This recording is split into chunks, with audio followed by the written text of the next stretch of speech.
Hello dear students, how are you all? Fine. आज हम start करने जा रहे हैं अपना लेक्चर नंबर 3, जिसमें हम डिस्कस करने वाले हैं रिफ्रैक्शन ऑफ लाइट। लाइट किस तरह से रिफ्रैक्ट करती है। तो आइए शुरू करते हैं अपना आज का लेक्चर।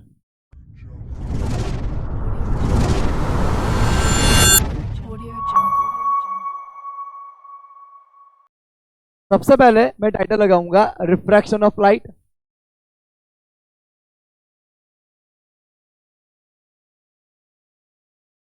फ्रेंड्स, अभी तक के लेक्चर में यानी कि इंट्रोडक्शन के फर्स्ट लेक्चर में हमने जाना था कि लाइट की जो प्रॉपर्टी है, इंपॉर्टेंट प्रॉपर्टी, उसमें सबसे इंपॉर्टेंट क्या होता है कि लाइट प्रोपोगेट इन अ रेक्टिलिनियर डायरेक्शन। लाइट हमेशा स्ट्रेट लाइन में ही प्रोपोगेट करेगी। Second, light can perform reflection. Mirror पे से स्फेरिकल मिरर यानी कि कॉनकेव मिरर और कॉन्वेक्स मिरर, उसके ऊपर से लाइट क्या कर सकती है? रिफ्लेक्शन कर सकती है, जो हमने डिटेल में समझा था अपने इंट्रोडक्शन लेक्चर में, फर्स्ट लेक्चर में। फिर सेकेंड लेक्चर में हमने मिरर इक्वेशन किया था, उसमें भी हमने देखा था कि किस तरह से इमेज फॉर्म होती है, उसमें रिफ्लेक्शन कितना हेल्प करता है। और फ्रेंड्स, जब भी हमारी लाइट एक ऐसे मीडियम के ऊपर इंसिडेंट करती है जहाँ पे दो मीडियम सेपरेट हो रहे हो, तो लाइट जब एक मीडियम से दूसरे मीडियम में एंटर करेगी, राइट, तो उस चीज को हम बोलेंगे रिफ्रैक्शन। लाइट या तो नॉर्मल की तरफ आएगी या नॉर्मल से दूर जाएगी। जब लाइट ऑब्लिकली इंसिडेंट करेगी, हमारी सरफेस पे लाइट नॉर्मल के हिसाब से जब ऑब्लिकली इंसिडेंट करेगी, तब वो या तो नॉर्मल की तरफ मुड़ेगी या उससे दूर की तरफ जाएगी। तो ये जो फिनोमिना है लाइट का, उसको हम बोलेंगे रिफ्रैक्शन ऑफ लाइट, राइट। तो मैं आपको डायग्राम ड्रॉ करके दिखाता हूं। जैसे हमारे एनसीईआरटी में डायग्राम दिया है, तीनों चीजें एक में ही बता रखी है उसमें।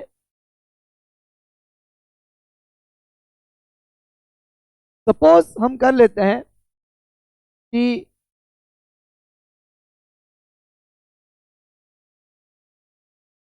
ये हमारा नॉर्मल है, नॉर्मल टू द सरफेस। ये हमारा नॉर्मल है। अब लाइट जब इंसिडेंट कर रही है तो तीन चीजें होती है। एक तो हमने लास्ट लेक्चर में, फर्स्ट लेक्चर में लर्न करा था कि रिफ्लेक्शन होता है। लाइट जहां पे सरफेस पे इंसिडेंट करी, उस पॉइंट पे अगर रेगुलर सरफेस है, हमारी सरफेस अगर रेगुलर है, तो जितना एंगल हमारा इंसिडेंस का बनता है उतना ही एंगल हमारा रिफ्लेक्शन का बनता है। ये हमारी रिफ्लेक्टेड लाइट है, रिफ्लेक्शन ऑफ लाइट, राइट। ये हमारा रिफ्लेक्टेड रे है, इसको हम बोलेंगे रिफ्लेक्शन। ये हमारा इंसिडेंट रे है, इंसिडेंट रे, राइट। ये हमारा नॉर्मल है। तो यहां पे क्या होगा कि लाइट हमारी, जब ये एयर मीडियम है, मान लो ये ग्लास है, तो जब ग्लास के मीडियम में ट्रेवल करेगी, राइट, तो वो क्या करेगी? यहां से उड़ेगी। ये उसका ओरिजिनल पाथ है, वहां से थोड़ी सी बैंड हुई इस तरफ, राइट, तो उसको हम आर ले लेते हैं। तो ये हो गया हमारा रिफ्रैक्टेड वेव, रिफ्रैक्टेड रे, रिफ्रैक्टेड रे, राइट। यहां पे हम इस मीडियम को थोड़ा और बड़ा मान लेते हैं, ग्लास मीडियम मान लेते हैं, राइट। ये ऊपर एयर मीडियम है, नीचे हमारा ग्लास मीडियम है, मीडियम 1, और ये हमारा मीडियम 2 है, राइट। तो यहां पे हम बहुत अच्छे से उसकी डेफिनेशन लिखते हैं, एकदम सिंपल तरीके से, तो आप एकदम इजीली समझ पाओ, राइट। व्हेन लाइट और propagation of light,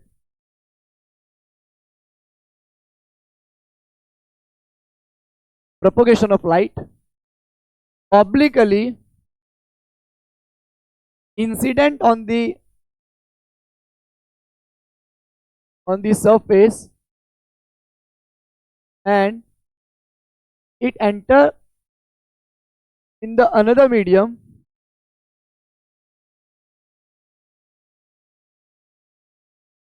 it changes its direction. it changes its direction or bends or deviate from original path.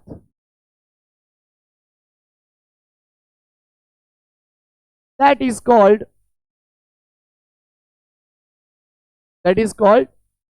Refraction.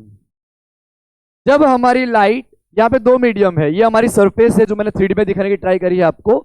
यहाँ पे लाइट हमारी इंसिडेंट करी, फिर अंदर अंदर जाते वक्त, ग्लास स्लैब के अंदर एंटर होते वक्त, वो ये नॉर्मल है हमारा, नॉर्मल टू द सरफेस. मैं यहाँ लिख देता हूं normal to the surface.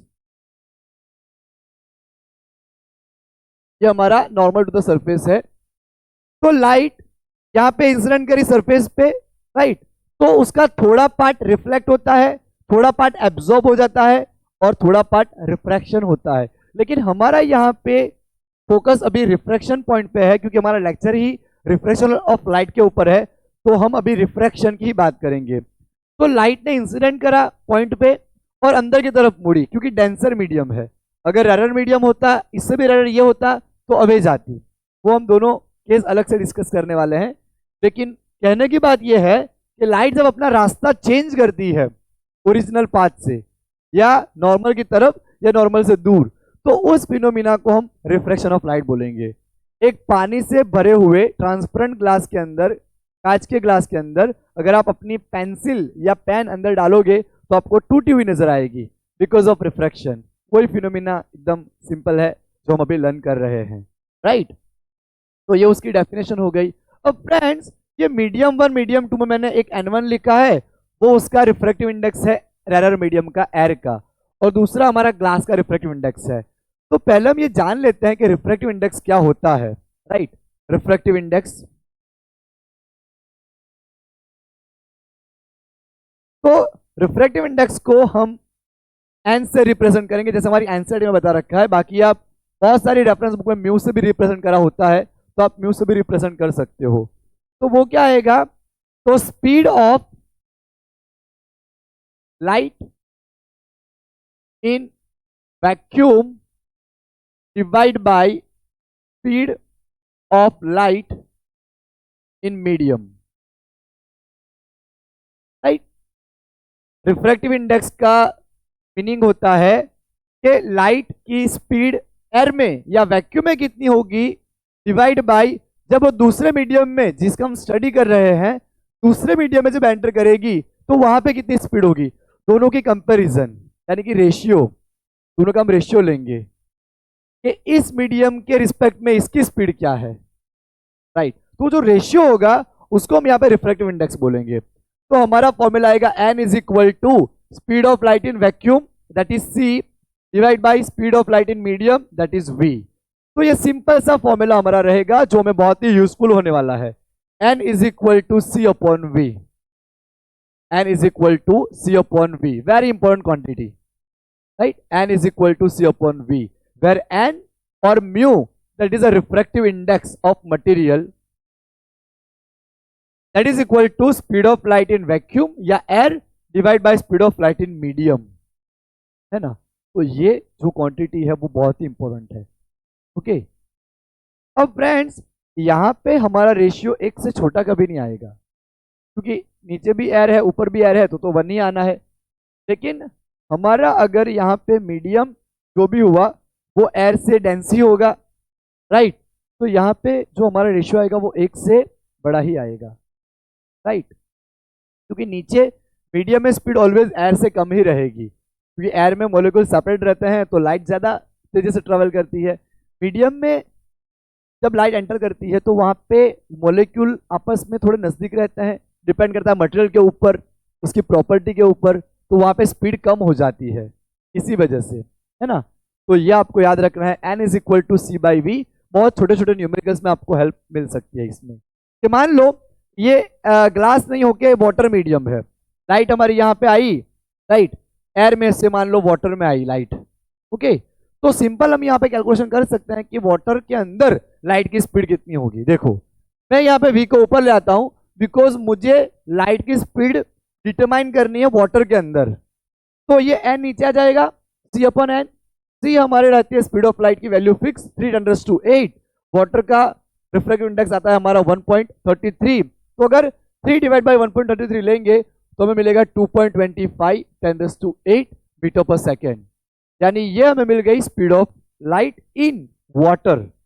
Right, water के अंदर इतनी स्पीड हो जाएगी 2.25 10⁸ मीटर पर सेकेंड। कम हो गई क्योंकि एयर में जब लाइट ट्रेवल कर रही थी तो एयर के मॉलिक्यूल सेपरेटेड होते हैं तो स्पीड ज्यादा थी। जैसे ही वाटर में एंटर करी, वाटर डेंसर मीडियम है तो स्पीड कम हो जाएगी।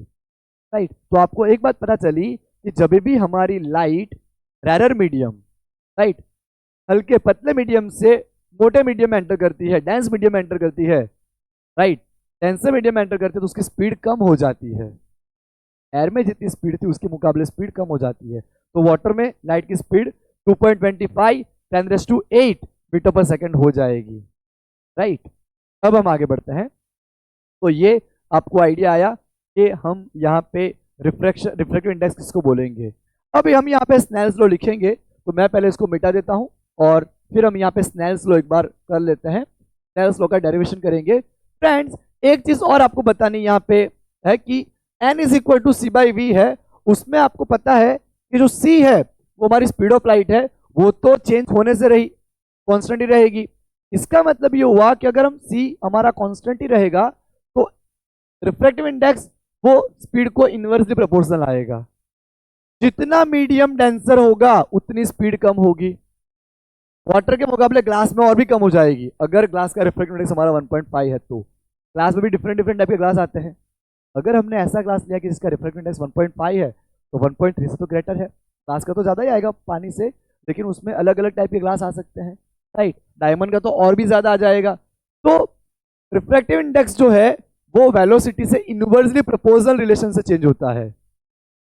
n inversely proportional to v, n proportional to 1/v, है ना। ये फॉर्मूला हमारा यूज होगा। ओके, तो हम यहाँ पे अगर रिलेशन ले लें तो n1/n2 = v2/v1। ये मैं डायरेक्टली यूज करूंगा अभी जब हम स्नेल्स लॉ में आगे उसको एलोबरेट करेंगे। n1/n2 = v2/v1। Right, n1/n2 = v2/v1। ये हमारा रिलेशन आ गया रिफ्रैक्टिव इंडेक्स और स्पीड का, जो कि हमें हेल्पफुल रहने वाला है। राइट, तो ये थोड़ा सा एक फॉर्मूला था जो हमने डिस्कस करा। अब हम यहाँ पे स्नेल्स लॉ की डिस्कशन करते हैं। इसको हम मिटा देते हैं और स्नेल्स लॉ किस हिसाब से हमारा यहाँ पे चेंज करेगा वो हम डिस्कस करते हैं। स्नेल्स लॉ किस हिसाब से चेंज करेगा, मतलब अगर रिफ्रैक्टिव इंडेक्स यहाँ पे n2 यहाँ n1 दे दिया तो भी आपको अप्लाई करना अच्छे से आना चाहिए। तो सबसे पहले हमारे लॉ ऑफ रिफ्रैक्शन हम यहाँ पे लिखेंगे। Law of refraction, law of refraction. तो फ्रेंड्स, रिफ्रैक्शन के हमारे पास यहाँ पे दो लॉ है, तो हम फर्स्ट लॉ यहाँ पे लिखते हैं। तो फर्स्ट लॉ क्या होगा, incident ray, incident ray, refracted ray and normal to the surface, normal to the surface lie the same plane। ये पूरा हमारा एक ही प्लेन हमने माना हुआ है। राइट, जिस प्लेन में एयर है उसी प्लेन में हमारा ग्लास का स्लैब हमने रखा हुआ है, तो ये पूरा मीडियम हमारा एक ही है। राइट, तो incident ray, refracted ray and normal to the surface all lies, right, all lie in the same plane. सारे के सारे एक ही प्लेन में लाई कर रहे होंगे। अब हमारा आता है सेकेंड लॉ। फ्रेंड्स, साइंटिस्ट लोगों ने सोचा कि जिस हिसाब से लॉ ऑफ रिफ्लेक्शन का रिलेशन है ये दोनों सेम आते हैं, I = R। Law of reflection में जिस तरह से I = R होता है रिलेशन, दोनों सेम होते हैं, उस हिसाब से जब हमारा रे रिफ्लेक्ट करे तब भी उनके बीच कुछ ना कुछ रिलेशन होना चाहिए। तो जब स्नेल ने पता करा तो उनको पता चला कि एंगल ऑफ साइन का जो एंगल है, right, angle of incidence of sine upon angle of incidence of refraction, उनका जो रेशियो है वो कांस्टेंट मिल रहा था। राइट, तो उन्होंने रेशियो कुछ इस तरह से डिफाइन करा कि the ratio of angle of sine of incidence to angle of sine of refraction remain constant, remain constant. और वो कांस्टेंट डिपेंड कर रहा था रिफ्रैक्टिव इंडेक्स के ऊपर, right.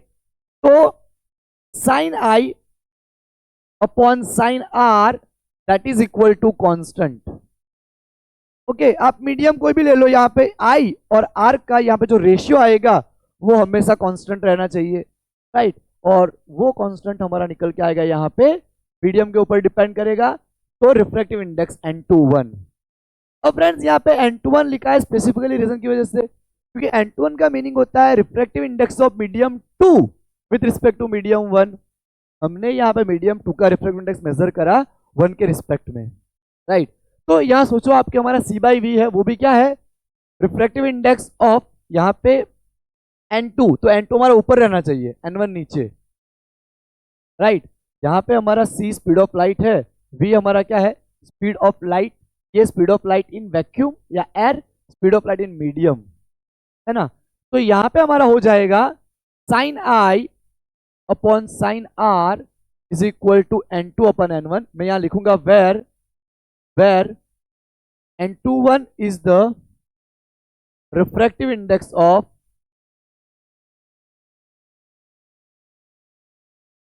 medium 2 with respect to medium 1, right, where N21 is the refractive index of medium 2 with respect to medium 1, right. Medium 2 का refractive index है medium 1 के रिस्पेक्ट में, ओके। मीडियम 2 का रिफ्रैक्टिव इंडेक्स है medium 1 के respect में, right. अब हम आगे बढ़ते हैं फ्रेंड्स। अगर मैं यहाँ पे क्रॉस मल्टीप्लिकेशन कर दूं, इसको हम इक्वेशन 1 लेते हैं, इसको 2, अगर हम इस तरह से लिख दें N1 sine i is equal to N2 sine r, तो ये हमारा स्नेल्स लॉ आ गया। It is called Snell's law. This relation is called Snell's law। ये हमारा Snell's law आ गया। अगर फ्रेंड्स हम इसको और मान लो वेलोसिटी पूछ रही है आपको, वेवलेंथ पूछ रही, तो इसको और भी हम आगे कर सकते हैं। यहाँ पे sine i upon sine r is equal to N2 upon N1 है। तो देखो N1 N2 तो हम किसी को भी ले सकते हैं, लेकिन आपको स्नेल लॉ अप्लाई करते वक्त ये चीज ध्यान में रखनी है कि मीडियम हमारा ये है, राइट, N1 मीडियम, तो उसका ही एंगल आएगा उसके साथ। देखो N1 के साथ आई ही आया, राइट।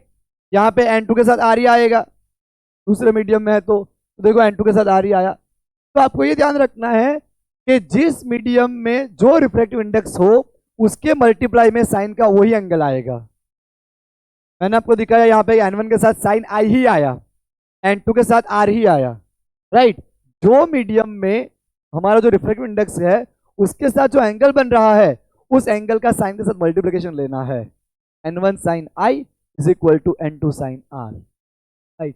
तब हमारा ये बन जाएगा स्नेल्स लॉ। तो स्नेल्स लॉ अप्लाई करना काफी आसान है। आप ऐसे मत रट्टा लगाओ कि N1 sine i is equal to N2 sine r, ऐसा नहीं है। रिफ्रैक्टिव इंडेक्स अगर आपने N1 की जगह N2 कर दिया तो फिर उल्टा हो जाएगा, राइट। इसीलिए आपको ये ध्यान रखना है कि हमारा जो भी रिफ्रैक्टिव इंडेक्स है वो मीडियम में रिफ्रैक्टिव इंडेक्स के साथ मल्टीप्लाई करना है उसका साइन का इंसिडेंट एंगल, अगर इंसिडेंट है तो, और रिफ्रैक्शन वाले में उसका जो मीडियम का रिफ्रैक्टिव इंडेक्स है वो मल्टीप्लाई कर देना है, राइट। उस तरह से आपको याद रखना। अब अभी हमने डिराइव करा कि रिफ्रैक्टिव इंडेक्स तो वेलोसिटी को इनवर्सली प्रोपोर्शनल होते हैं, तो यहाँ आएगा V1 अपॉन V2, ये हमें बात पता चल गई।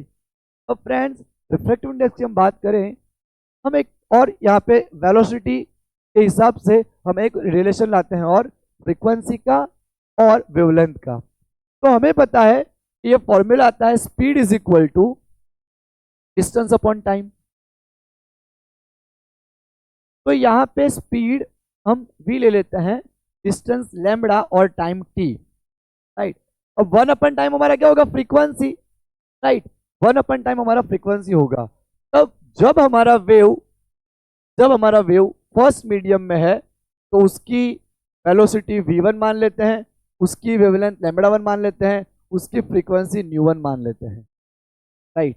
अब आप देखो यहाँ पे कि मान लो कि यहाँ पे बात हमारी फ्रीक्वेंसी की है, तो frequency never change when wave travel from any of one medium to another medium.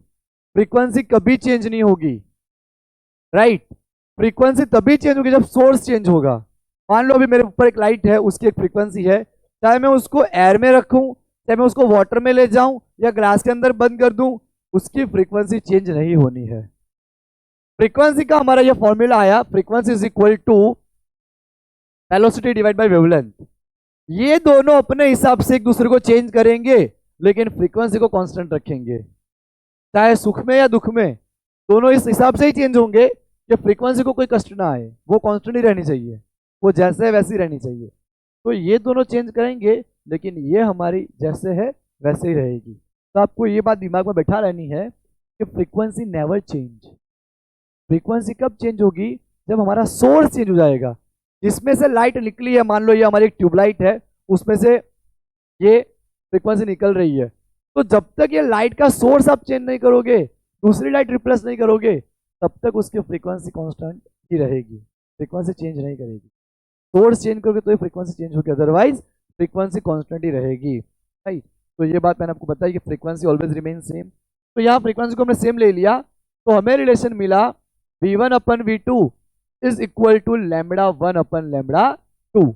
तो यहाँ हमारा हो जाएगा λ1/λ2। राइट। तो ये जो फॉर्मूला है उससे आप बहुत सारे क्वेश्चन निकाल सकते हो। अगर वेलोसिटी के ऊपर है, अगर वेवलेंथ के ऊपर है, अगर एंगल ऑफ इंसिडेंस या एंगल ऑफ रिफ्लेक्शन के साथ रिफ्रैक्टिव इंडेक्स से क्यों ना हो, उसके भी क्वेश्चन हम निकाल सकते हैं। राइट। तो ये वाला जो फॉर्मूला है वो हर जगह आपको हेल्प करेगा।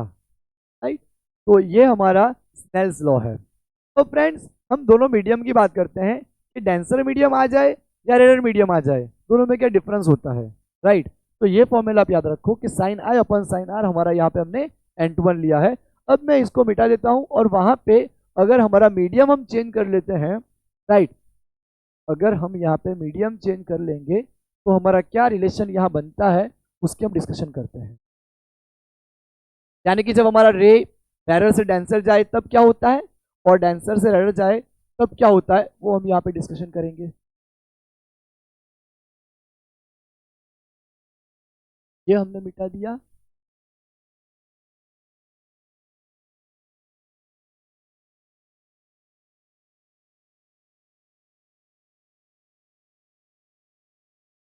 ओके फ्रेंड्स, अब हम यहाँ पे स्टार्ट करते हैं।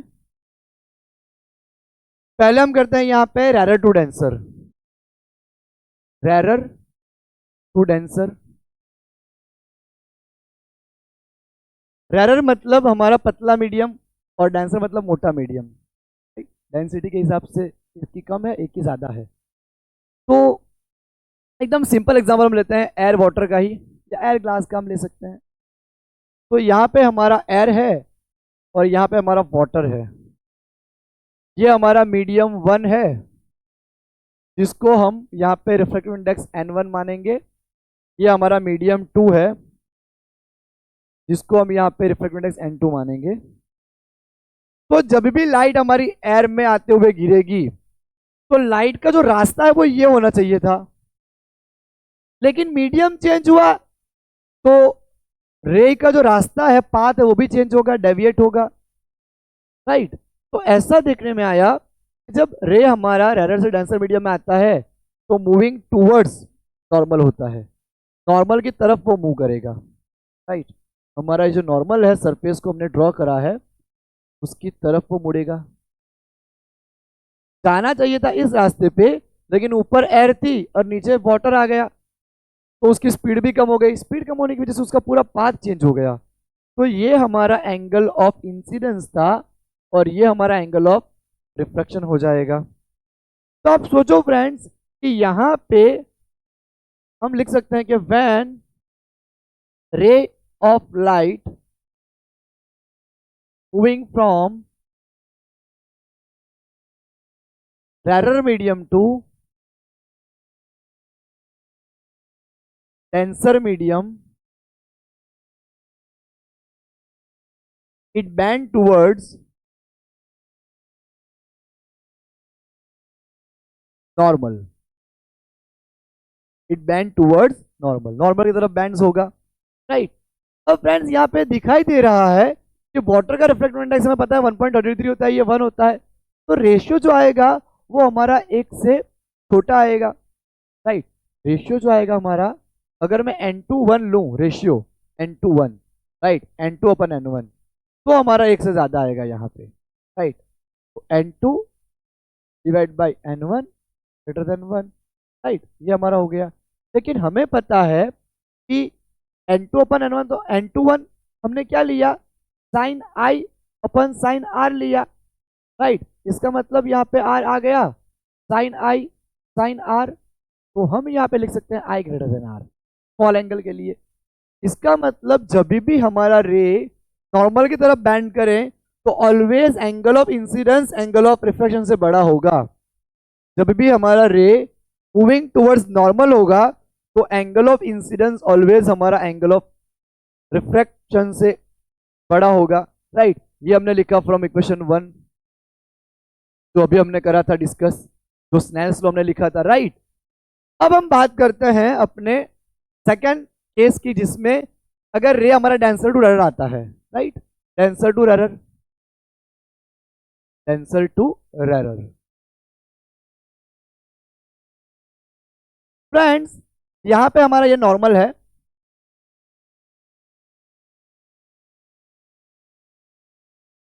अगर हमारा रे यहां पे मीडियम में लेता हूं water, medium 1 water medium, medium 2 air medium,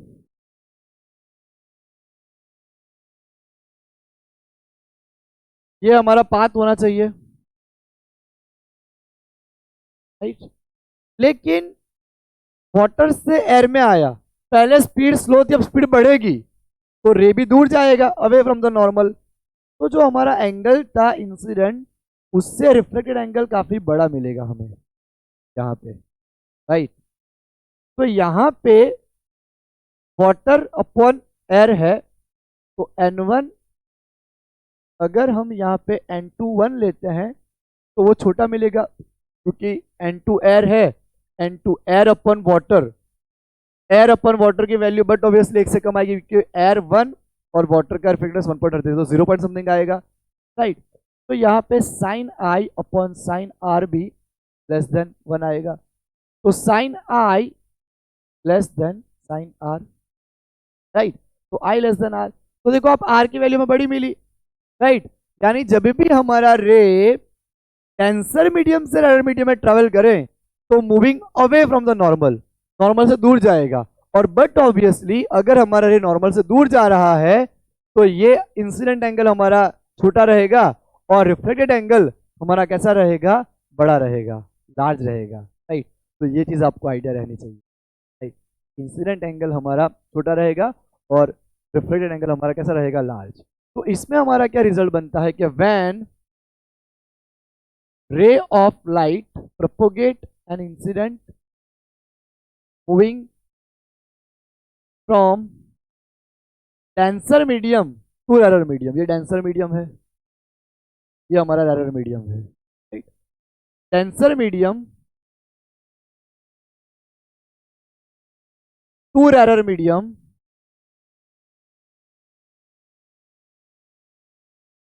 it bends, it moving, bends away from the normal, moving away from the normal, हमारी नॉर्मल से लाइट क्या करेगी, अवे जाएगी, राइट। अगर आपको थर्ड केस भी हम यहाँ डिस्कस करना चाहें तो जब भी हमारा रे ये हमारा नॉर्मल है, मान लो नॉर्मल पे इंसिडेंट करता है यहाँ पे, तो याद रखना कि वापस ऊपर ही जाएगा, राइट। कि नॉर्मल पे इंसिडेंट करने वाली लाइट वापस नॉर्मल से ही जाती है, अगर इस तरफ आई तो भी यहाँ पे कोई एंगल नहीं बनेगा, राइट, नॉर्मल ही रहेगा। अगर रिफ्लेक्शन हुआ तो ऊपर जाएगा, रिफ्लेक्शन हुआ तो यहाँ पे कोई एंगल बनेगा नहीं। तो ये हमारा क्या होगा, रिवर्सिबिलिटी प्रिंसिपल है ये लाइट का। ये हमारा थर्ड पॉइंट, राइट, क्योंकि बहुत ही कम यूज में आएगा, मैक्सिमम में ये दो ही यूज में आएंगे। हाँ, तो फ्रेंड्स ये चीज आपको ध्यान रखनी है। अब दूसरी बात हम डिस्कस करें, मैं इसको मिटा देता हूँ यहाँ पे। एकदम सिंपल चीज यहाँ पर हम नोटिस कर सकते हैं कि अगर हमारे पास में refractive index of medium 2 with respect to 1 है और 1/n12 है, राइट, तो इसका जो आंसर आना चाहिए वो 1 आना चाहिए अगर मल्टीप्लिकेशन करें तो। किस हिसाब से, अगर मैं इसको यहां ले आता हूं, n21 हमारा क्या है, n21 is refractive index of medium 2 with respect to medium 1, और n12 क्या है, refractive index of medium 1 with respect to medium 2, right. तो अगर हम इसको ऊपर ले आए n21 इंटू n12 अगर हम करेंगे तो देखो आंसर क्या आना चाहिए, n2 पहले है तो ऊपर रहेगा, 1 पीछे तो नीचे आएगा, n2 अपन n1 इंटू यहाँ पहले n1 अपन n2, n2 cancel, n1 cancel, तो यहाँ पे हमारा रेशियो क्या बनेगा 1, राइट। आंसर हमारा क्या आना चाहिए, 1 आना चाहिए। तो ये चीज़ हमें आइडिया रहनी चाहिए। तो इस तरह से कोई भी क्वेश्चन आ जाता है तो आपको उस हिसाब से उसका सॉल्यूशन आना चाहिए।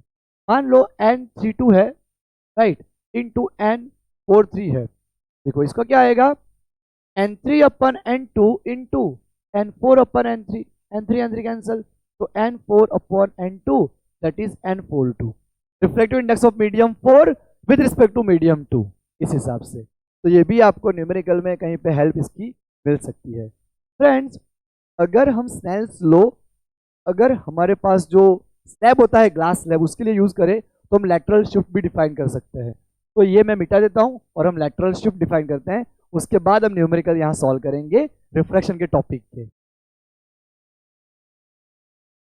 फ्रेंड्स, हम यहाँ पे एक छोटा सा टॉपिक एनसीईआरटी का डिस्कस कर लेते हैं, lateral shift. Lateral shift glass का जो स्लैब होता है 3 डायमेंशन होता है, राइट, तो उसको हम यहाँ पे इस तरह से ड्रॉ करें 2D में।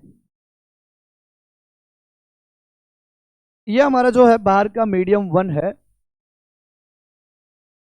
जो कि एयर मीडियम है, ये मीडियम 2 है जो कि ग्लास मीडियम है, और वापस हम यहाँ पे आएंगे तो मीडियम 1 ही मिलेगा हमें, मीडियम 1, राइट।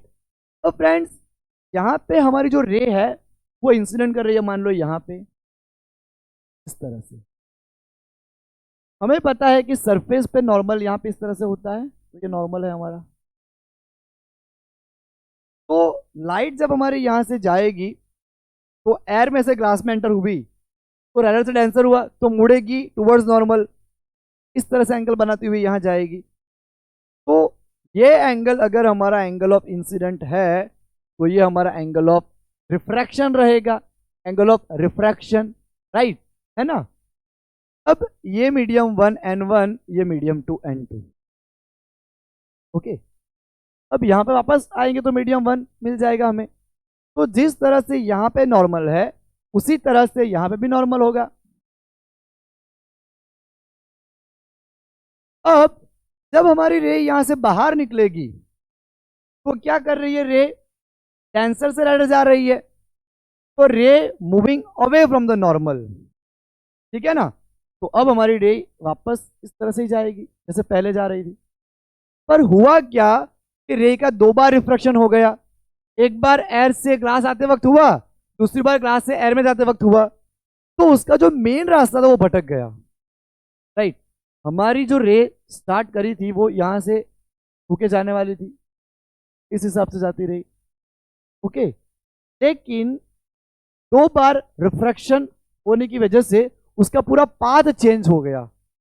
तो ये जो दोनों रे के बीच, दोनों जो पैरेलल रे आ रही है उसके बीच का जो डिस्टेंस है उसे हम बोलेंगे lateral displacement, lateral shift, lateral displacement. Lateral displacement ही हमारी लैटरल शिफ्ट है, राइट। हमारा जो ये रास्ता था ये वाला, राइट, अगर वही रहता, अगर मीडियम हमारा चेंज ना होता, लेकिन एयर से ग्लास आ गया बीच में, ग्लास आ गया बीच में तो रिफ्लेक्शन हो गया और फिर हमारी रे यहाँ टकराई, फिर ग्लास से वापस एयर आ गई तो वापस उसका रास्ता भटका और moving away from the normal हो गया। तो 2 बार ऐसा हुआ, तो दोनों लाइन को हम मिला दें, इस लाइन को हम एक्सटेंड करें यहाँ से, कि अगर ऐसी कोई अड़चन ना आती तो ये रे हमारा इस तरह पाथ को फॉलो करता। तो दोनों रे के बीच का जो डिस्टेंस है, उस डिस्टेंस को हम यहाँ पे क्या बोलेंगे, लेटरल शिफ्ट बोलेंगे, लेटरल शिफ्ट, लेटरल डिस्प्लेसमेंट वो बोलेंगे, राइट। तो ये हमारा लेटरल डिस्प्लेसमेंट होगा। तो यहाँ जो हमारा एंगल बन रहा होगा ये I2 रहेगा या R2 रहेगा। तो अगर हम इस पॉइंट को A मान लें, इसको B मान लें, और दोनों पॉइंट पे अगर हम स्नेल्स लॉ अप्लाई करें, हम कर नहीं रहे हैं, राइट, आप खुद से कर सकते हो ये चीज। अगर हम यहाँ पे स्नेल्स लॉ अप्लाई करें तो ये एंगल के बराबर ये एंगल आएगा, I1 is equal to R2। Simple Snell's law लगा के हम ये प्रूव कर सकते हैं कि angle of incidence and angle of emergent both are same for a lateral displacement. ये दोनों एंगल हमें कैसे मिलेंगे, सेम मिलेंगे, है ना। तो अब फ्रेंड्स ये तो हो गया लेटरल शिफ्ट। अब हम यहाँ पे न्यूमेरिकल करेंगे, 4 न्यूमेरिकल करेंगे, 2 मैं नीट के कराऊंगा, 2 आपको जे के कराऊंगा, राइट, रिफ्रैक्शन टॉपिक के ऊपर। तो आपको आइडिया आएगा कि टॉपिक हमारा कितना इंपॉर्टेंट टॉपिक है। फ्रेंड्स नीट की एग्जाम में कंसेक्यूटिव 2021 और 2022 में यही टॉपिक का क्वेश्चन आया है। 23 में हमारा क्रिटिकल एंगल का टॉपिक रहेगा, राइट, वो टॉपिक है। तो यहाँ पे हमें बोला गया कि light ray falls on a glass surface of a refractive index √3 at an angle 60 degree, right. 60 degree के ऊपर वो रे यहाँ पे स्ट्राइक करा, उतना एंगल बना के the angle between the refracted and reflected ray would be. अब अगर रिफ्लेक्टेड रे होता तो 60 आता, राइट, ये हमारा रिफ्लेक्टेड रे है, तो अगर सॉरी तो वो 60 आता, लेकिन हमें यहाँ पे रिफ्लेक्टेड और रिफ्रैक्टेड दोनों के बीच का एंगल फाइंड करना है, यानी कि हमें एंगल RQS फाइंड करना है। उसके लिए पहले हमारे पास θ2 एंगल होना चाहिए, राइट। तो पहले हम वो फाइंड करते हैं, ठीक है। तो स्नेल्स लॉ लगाएंगे, तो मैंने आपको क्या बोला कि जो मीडियम का रिफ्रैक्टिव इंडेक्स हो उसके साथ वही एंगल लेना है। तो N1 के साथ लेंगे sin 60 और N2 के साथ लेंगे θ2, N2 के साथ लेंगे sin θ2।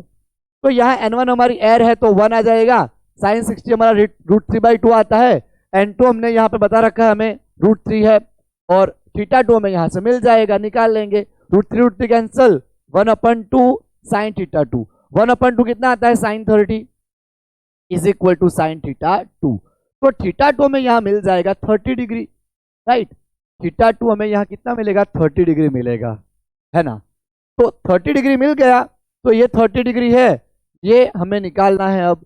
तो हमें ये पता है फ्रेंड्स, ये तीनों मिला के 180 होने चाहिए, राइट, तीनों मिला के हमारे 180 होने चाहिए, तो होने ही चाहिए, राइट। तो ये एंगल हमारा 60 है, RQS हमें निकालना है, और SQP या कोई भी ले लो तो वो हमारा 30 है। 30 + 60 90, 90 इधर जाएगा, तो 180 - 90 हमारा आंसर आएगा 90 डिग्री, राइट। तो आंसर आ गया 90 डिग्री। तो ये हमारा नीट 2022 का था। अगर आपको स्नेल्स लॉ आता हो तो आपके लिए देखो कितना आसान है ये क्वेश्चन, है ना। अब हम करते हैं नीट 2021 का। Find the value of the angle of emergence from the prism, refractive index of the glass is √3। अब हमें पहली नजर से ऐसा लगता है कि तो प्रिज्म वाला क्वेश्चन है, लेकिन ये हमारा स्नेल्स लॉ ही अप्लाई करना है। देखो यहाँ पे हमारा रे इंसिडेंट करा 90 डिग्री पे, अगर हम इसको आगे ट्रेस करेंगे, राइट, यहाँ हमारा नॉर्मल बनेगा परपेंडिकुलर टू सरफेस, नॉर्मल हमेशा सरफेस के परपेंडिकुलर आता है। तो ये रे हमारा अब जा रहा है ग्लास से एयर, तो moving away, denser to rarer moving away. तो ये फ्रेंड्स हमें निकालना है इमर्जेंट एंगल। अब देखो बहुत ही मस्त, यहाँ पे ये 60, ये 90, ये 30, राइट, ये हमारा 30 डिग्री हो गया, ये 90 है, ये 30, तो ये 60 होगा, तो ये 30 हो जाएगा, राइट। तो फ्रेंड्स हम यहाँ पे पॉइंट ले लेते हैं, ये A, B, C और D। तो हम D पॉइंट पे स्नेल्स लॉ अप्लाई करते हैं, applying Snell's law at point D। हम D पॉइंट पे स्नेल्स लॉ अप्लाई करते हैं, तो क्या हो जाएगा, sine N2 sin 30 is equal to N1 sin E। तो N2 हमारे पास √3 है, sin 30 हमारा 1/2, N1 एर है, एर का आएगा 1 sin E। तो यहां हमें sin E मिल जाएगा √3/2, और √3/2 कब आता है, राइट, जब हमारे पास एंगल 60 हो, तो E हमें मिल गया 60 डिग्री। तो हमारा आंसर आया 60 डिग्री, आंसर ए। अब फ्रेंड्स हम दो क्वेश्चन यहाँ पे JEE के करते हैं। अब हम फ्रेंड्स हमारे दो जेई के क्वेश्चन, पहला है जेई मेन 2022 का, a light enters from air into a given medium at an angle of 45 degree with the interface of air medium surface. तो हमारी लाइट जो एंटर करी वो 45 डिग्री पे एंटर करी है, यहाँ पे इंसिडेंट करी है, सॉरी 45, राइट। अब आप देखिए, after refraction the light rays deviated through an angle of 15 degree from its original direction. ये उसका ओरिजिनल डायरेक्शन होना चाहिए, या रिफ्रैक्शन एंगल, तो वहां से वो 15 डिग्री डेविएट करी है, और ये हमारा आर है, right. The refractive index of the medium is, ये यहाँ पे हमारी एयर है, क्योंकि हमें बोला है कि एयर से ट्रेवल कर रही है, और ये हमें निकालना है, राइट। तो यहाँ हम एक काम करते हैं, ये हमारा डेविएशन एंगल 15 डिग्री है, राइट। तो मैं यूं बोल सकता हूं कि ये जो पूरा एंगल है वो इस एंगल के बराबर आएगा, यानी I is equal to r plus 15 degree, right. I हमारा 45 होगा, ये 45 तो ये भी 45 होगा ना, माइनस 15। इसका मतलब R हमें मिल गया 30 डिग्री। अब R 30 मिल गया तो स्नेल्स लॉ से हमारा काम बन जाएगा। इस तरह से N1 sin I is equal to N2 sin R। N1 हमारी एयर है, sin I हमारा 45 है, N2 में निकालना है, और R हमारा 30 है। यह आएगा 1/√2, और sin 30 आएगा हमारा 2। ये 2 ऊपर जाएगा, 2/√2, और 2/√2 तो हमारा क्या जाएगा, √2। √2 यानी कितना होता है, 1.4142, यानी हमारा यहाँ पे आंसर बन गया 1.414, राइट। तो इतना आसान क्वेश्चन ये हमारा है। अब फ्रेंड्स हम दूसरा एक करते हैं, जेई मेन 2023 का, राइट। इसमें बोला गया कि if a wave gets refracted into a denser medium then which of the following is true, right. कौन सा इसमें से ट्रू आएगा जब हमारा रे डेंसर मीडियम में एंटर करेगा। अब आप देखिए, डेंसर मीडियम में क्या होता है, स्पीड कम होती है, स्पीड कम होगी तो वेवलेंथ भी कम होगी, बिकॉज हम रिलेशन लेके आए थे, स्पीड डिक्रीज वेवलेंथ भी डिक्रीज। वो दोनों इस तरह से बैलेंस करेंगे, वो दोनों इस तरह से बैलेंस करेंगे कि फ्रीक्वेंसी हमारी चेंज ना हो। तो कौन सा ऑप्शन मैच कर रहा है, wavelength, speed and frequency decrease, तो ये तो आएगा नहीं, फ्रीक्वेंसी कभी चेंज नहीं होगी। यहाँ पे इस पर फ्रीक्वेंसी को कांस्टेंट बता रखा है, लेकिन ये इंक्रीज और ये डिक्रीज बता रखा है, ऐसा होगा नहीं। Wavelength and speed decrease but frequency remain constant, yes ये जरूर होगा, यानी यहाँ हमारा आंसर आएगा सी। तो फ्रेंड्स आंसर आने के साथ ही हम अपना लेक्चर समाप्त करते हैं, और इसी आशा और उम्मीद के साथ कि आपकी प्रिपरेशन बहुत ही अच्छे से हो रही होगी, ये टॉपिक भी आप बहुत ही अच्छे से कर लोगे। अब हम मिलेंगे अपने नेक्स्ट लेक्चर में, तब तक के लिए बाय एवरीवन।